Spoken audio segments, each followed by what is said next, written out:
मगरबी ममालिक तो एक तरफ, इस्लामी दुनिया में ही कश्मीर के मसले पर ख्यालात बहुत फ़र्क पाए जाते हैं।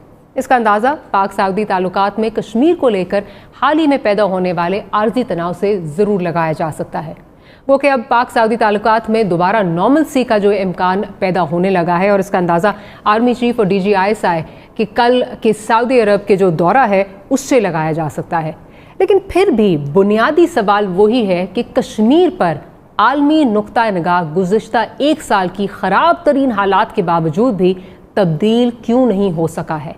अब इन हालात के पेश नज़र हुकूमत की इंसानी हकूक़ की वज़ीर जब ये कहती हैं कि दफ्तर ख़ारजा और इदारों ने कश्मीरियों और वज़ीर आज़म को मायूस किया है, तो क्या उनका बयानिया जो है इसमें कोई ज़मीनी हक़ाइक़ हैं, कोई ज़मीनी हक़ाइक़ की ये अक्कासी करता है? ये एक सवाल है। तो अपने पैनलिस्ट से हम इसी मौजू पर आज गुफ्तगू करेंगे। 12 माह 1 हफ्ते और 3 रोज़ जो है वो मकबूजा कश्मीर के कर्फ्यू को जो है वो हो चुका है। 4 बिलियन का ये कहा जाता है, जो चेंबर ऑफ कॉमर्स है, $4 बिलियन की मईशत को जो है वो नुकसान पहुँचा है बकौल उनके। लाखों लोग इस वक्त जो है वो मुतासिर हुए हैं। लेकिन अब हम जो इस वक्त चीज़ें देख रहे हैं कि पाकिस्तान की हद तक अगर हम देखें कि चाइना को पाकिस्तान ने प्रोपोगेट किया, चाइना ने आगे उसको पुश किया, यूनाइटेड नेशन सिक्योरिटी काउंसिल के इजलास हुए, 3 इजलास हुए, कोई तब्दीली लेकिन नज़र नहीं आ रही है। जनरल साहब, जो शीरी मज़ारी साहिबा का पॉइंट ऑफ व्यू है, क्या आप उससे मुत्तफ़िक हैं, या जिस तरह अभी शाह साहब बात कर रहे हैं और उसमें कोई मेरा ख्याल है बड़ी उसमें क्रेडिबिलिटी नज़र आती है कि एक मुख्तलिफ मौक़िफ़ हुकूमती क्वार्टर्स से जो है वो आ रहा है, which is not good for the Kashmiri cause. क्या आप समझते हैं कि ये चीज़ नज़र आ रही है और हुकूमत को एक यकसुई से जो है वो एक अपना कंसर्टेड एफर्ट, एक यकसू जो है वो मौक़िफ़ भी उनकी तरफ से आना चाहिए? बिस्मिल्लाहिर्रहमानिर्रहीम। देखिए, जो उन्होंने एतराज़ किया है, जो बात की है, बात दुरुस्त है, उसमें तो कोई शक नहीं है। लेकिन वही बात है कि आप ये चीज़ें पब्लिकली नहीं बात करते, आपको अंदरून खाना अपने डिस्कशंस करनी चाहिए, और उधर पॉइंट कैबिनेट मीटिंग होती है, वहां ये पॉइंट आउट कर सकती थी। इसी तरह जैसे शाह महमूद कुरैशी साहब ने पब्लिकली अपना ख्याल का इजहार कर दिया सऊदी अरेबिया या OIC के बारे में, ये भी पब्लिकली बात करने वाली नहीं थी। सो मकसद कहने का ये है कि ये भी एक इमेच्योर किस्म का आपका अमल है या आपका कॉन्डक्ट है कि आप वो पब्लिकली बातें करती हैं जो आपकी वीकनेस को जाहिर करती हैं। ये कोई भी मुल्क नहीं करता। अपनी वीकनेसेस या आपके अंदर कोऑर्डिनेशन के इश्यूज हैं तो वो आप अपने घर में बैठ के अंदर बात करें अपनी कैबिनेट मीटिंग्स में, ये डेफिनेटली खराबी है। लेकिन दूसरी तरफ जो बात दुरुस्त है वो ये है कि प्राइम मिनिस्टर ने जब यूनाइटेड नेशन में तकरीर की थी तो उसका एक बड़ा इम्पैक्ट था, लेकिन वो इम्पैक्ट जो क्रिएट हुआ वो डिल्यूट होता गया। उसकी वजह यह है कि फॉरेन ऑफिस ने उस इम्पैक्ट को फर्दर अपने एडवांटेज के लिए ट्रांसलेट करने की कोशिश नहीं की। उसमें बहुत कुछ करने को था।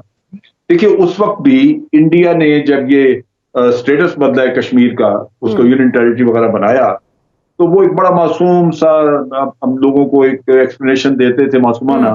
वो ये थी कि जनाब हमारा आइन था, हमारा आर्टिकल 370 था, हमने लगाया था, उसमें डाला था, हमने निकाल दिया, तो इसमें बुराई क्या है? ये तो हमारा घर का मामला है, हमारा आइन है ना, पाकिस्तान को तो नहीं है। ये वो चीज है जो किसी ने इनके नैरेटिव को काउंटर करना था दुनिया में, और वो जहां जहां जाके ये नैरेटिव अपना फैला रहे थे, अगर बाद में उनके लीडर्स की गुफ्तगू सुने, इवन ट्रंप ने 1-2 दफा कहा कि भारत कहता है कि ये हमारा कानूनी मामला है, तो बस ठीक है। ये वो चीज है जो कि दुनिया में बावर करानी थी, क्योंकि लोग इतनी सरदर्दी नहीं उठाते कि वो कागजात को खंगालते फिरे और उसमें से निकालने की यूनाइटेड नेशन की करारदादें क्या कहती हैं, ये जिनेवा कन्वेंशंस क्या कहते हैं। अब सूरत हाल यहां तक पहुंच गई है कि वहां पे आप आबादी का तनासब बदलता देख रहे हैं, which is a very serious thing. लेकिन आपने साल में इस आने वाले खतरे को रोकने का कोई काम नहीं किया।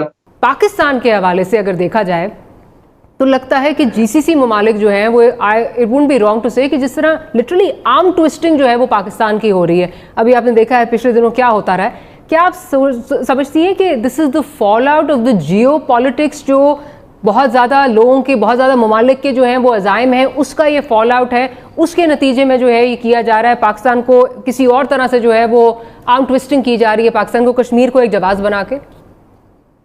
देखिए, आपको इस वक्त समझना होगा कि दुनिया में जो नए नए ब्लॉक्स अब शुरू बनते जा रहे हैं, और इसकी शुरुआत हो गई है कि चाइना, पाकिस्तान, ईरान, तुर्की, मलेशिया एक तरफ, फिर आप देखेंगे United Arab Emirates, Israel, Saudi और इंडिया, अमेरिका वो एक तरफ।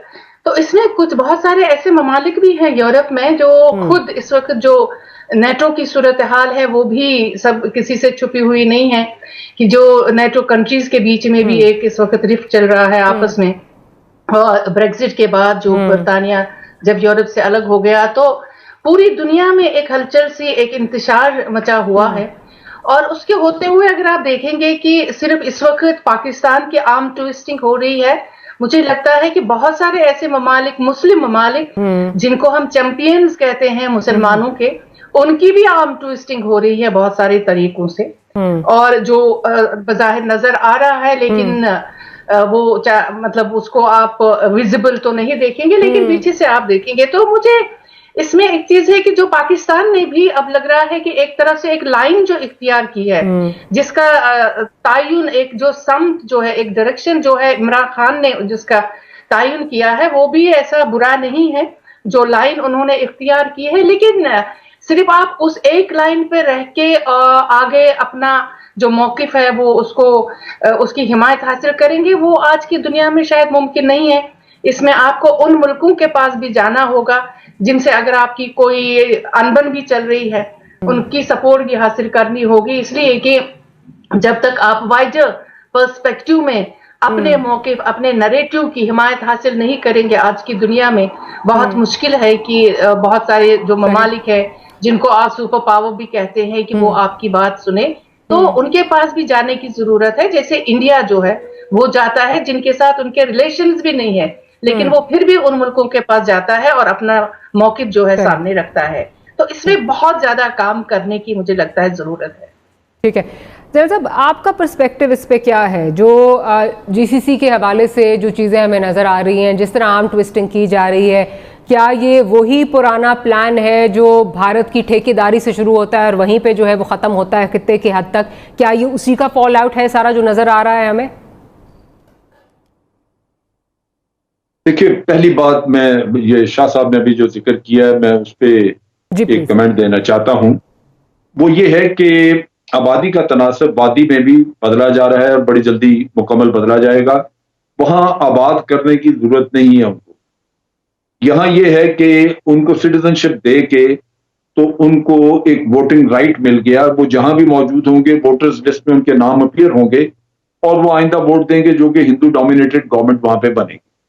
जिस तरह हमारे यहाँ पाकिस्तान में भी आजाद कश्मीर के शहरी जो आजाद कश्मीर में रजिस्टर्ड वोटर हैं, वो कोई कराची में बैठा है, कोई लाहौर में है, कोई और उधर, लेकिन उनकी सिटीजनशिप वहां की है, वो वोट देते हैं और उसके मुताबिक करते हैं। और ये एब्सेंटीज वहां पे होंगे और ये रोकने की जरूरत है। अगर नहीं हम रोकेंगे तो ये होगा, और इसके रोकने का तोड़ हमारे पास मौजूद है, लेकिन हम उसको एक्सरसाइज नहीं करते। हमने एक नक्शा इशू किया, क्या नक्शा ही आखिरी कदम है हमारा? हम क्या नक्शे से आगे जाके, नक्शे में हमने सारा इलाका दिखा दिया कश्मीर का जो इलीगली इंडिया के पास भी है, लेकिन हम क्या आजाद कश्मीर का जो इलेक्शन कमीशन है वो इसकी कॉन्स्टिट्यूएंसीज बना के सारे इलाके की अनाउंस नहीं कर सकता? इलेक्ट्रॉनिकली क्या वो वोटर रजिस्टर नहीं कर सकता? आपको बेशुमार वोटर कश्मीर का मिलेगा जो बाहर कहीं बैठा हुआ है, जो डायस्पोरा कश्मीर का दुनिया में मुख्तलिफ जगहों पर बैठा हुआ, वो उसको वोटिंग राइट मिलेगा। आप उसको यहाँ पे गवर्नमेंट में जब आप उसको अपनी पार्लियामेंट में जगह देंगे, सीटें देंगे, तो फैक्चुअली वो रिप्रेजेंट कर रहा होगा उस कॉन्स्टिट्यूएंसी को जो इंडिया के पास है इलीगली। लेकिन हम तो सोचते ही नहीं इन चीजों पे कि भाई हमें भी कुछ करना है। वो सिख दुनिया में 4 करोड़ है, वो अपना लेके बैठे हुए हैं कि जी हमने कराना है रेफरेंडम, और यहाँ कश्मीरियों की तादाद हमसे उनसे ज्यादा है, मुसलमान भारत में उससे कहीं ज्यादा है। ना उनको ख्याल आता है ना हमारे लोगों को ख्याल आता है कि भाई हम भी कुछ आगे करें। तो मकसद कहने का ये है कि हमें आगे बढ़ना चाहिए, हमें तरीके सोचने चाहिए कि अपने आप को हमने असर्ट कैसे करना है। आपके लोग अगर वोट दे के इधर और इंडियन इलेक्शन का वहां बाइकआउट करते हैं, वो कहते हैं नहीं हमारा इलेक्शन वो है जो मुजफ्फराबाद में हो रहा है, तो उसकी लीगल हैसियत इंडिया की इतनी डिल्यूट हो जाएगी दुनिया में कि आप सोच ही नहीं सकते। लेकिन मकसद कहने का ये है कि इसके लिए एक आपको हिकमत अमली चाहिए। जो आपके बाहर कश्मीरी आबाद हैं वो तो सारे वोटर फौरन बन जाएंगे, दूसरों के लिए रुकावट होगी, और वो ये कि कभी इंटरनेट बंद कर दिया, कभी कुछ करेंगे, इलेक्ट्रॉनिकली आपका लिंक नहीं होने देंगे, लेकिन बासूरत वो अपने रिश्तेदारों के जरिए, किसी के जरिए बाहर से वो अपने आप को रजिस्टर करा सकते हैं। और हमें इंटरनेशनली उनकी वोटर लिस्ट छाप देनी चाहिए कॉन्स्टिट्यूएंसीज के साथ, उनके एड्रेसेस के साथ, ताकि दुनिया को पता लगे कि लोग यहाँ रजिस्टर्ड हैं। तो बात यह है कि, और ये मैं तो ऑफ हैंड एक तजवीज दे रहा हूं, इसको मजीद आप देख सकते हैं, एनालाइज कर सकते हैं, और इसके ऊपर इसको प्रैक्टिकल बनाने के लिए आप देख लीजिए कि इसमें क्या और तब्दीली करने की जरूरत है। बहरहाल मेरा कहने का मकसद यही है कि नक्शा छाप के आप उस पर ना बैठ जाइए। हमारा मुश्किल यही है कि हम 1 साल गुजार लेते हैं, एक काम करते हैं, उसके बाद उस पर 1 साल गुजार लेते हैं, फिर साल बाद हम कुछ और सोच लेते हैं। तो ये तो चीज इस तरह नहीं चलेगी, ये काम जल्दी करने के। अब जो आप बात कर रही हैं कि मेरा पर्सपेक्टिव क्या है, देखिए बात यह है कि भारत की अपनी जो भी हैसियत हो, अमेरिका की अपनी एक स्ट्रेटजिक यहाँ पे रिक्वायरमेंट है, चाइना को उन्होंने आइडेंटिफाई किया कि वो एडवर्सरी है, हम चाइना के इत्तेहादी हैं, इंडिया उनका इत्तेहादी है, इंडिया हमारा दुश्मन है, हम बिल्कुल एक मुख्तलिफ कैंप में बैठे हुए हैं, तो कोई चीज कॉमन नहीं। एक वक्त भी हमारा एक टेक्टिकल स्टेज, आप कह लीजिए कि एक स्टेज के ऊपर हमारा कुछ अमेरिका के साथ मफादात मिलते हैं जो अफगानिस्तान के नुक्ता निगाह से हैं, लेकिन उसमें भी अमेरिका आज वहां से निकलने के लिए तो ये आपको थोड़ा बहुत इस्तेमाल कर रहा है, लेकिन अंदर उसके पाकिस्तान के लिए जो ग्रज है, जो नफरत है, वो बहुत है। वो सर, लेकिन मसला मैं ये पूछ रही थी कि इस दफा तो जीसीसी जो है वो इस्तेमाल हो रहा है ना, क्योंकि जो आर्म ट्विस्टिंग इस दफा हो रही है वो तो जीसीसी की तरफ से। जी, मैं उससे भी आ रहा हूँ। तो ये जो अमेरिका को असल प्रॉब्लम है कि अगर पाकिस्तान हमारी मदद करता, पाकिस्तान तो हमें कहता रहा मुज़ाकरात करें, अगर ये मुज़ाकरात की बजाय जंग लड़ते हमारे साथ, तो शायद हम वहां से फातेह होकर निकलते अफगानिस्तान से। ये उनको बड़ा दुख है। तो नेचुरली हमें इस पे रिलाई नहीं करना चाहिए अमेरिका वगैरह पे, हमें यही देखना है कि हम अपना रास्ता खुद निकालें। मेरा सवाल हमेशा यही रहा है कि OIC हो, कोई भी हो, वो आपको क्या देते हैं या नहीं देते, क्या हमने अपना काम पूरा किया है, क्या हमने जाके अपना मौकफ जो है, अपना जो नैरेटिव है, वो घर घर जाके सुनाया हर मुल्क में, क्या इंडिया के नैरेटिव को काउंटर करने के लिए हम हर जगह पहुंचे हैं? हम नहीं पहुंचे। लेकिन इस पे मेरा ख्याल है तीनों मेहमानों का कंसेंसस है, आप तीनों यही बात कर रहे हैं कि उस तरह जो है वो बयानी अपना नहीं बनाया गया, उस तरह नहीं जो है वो बयान किया गया।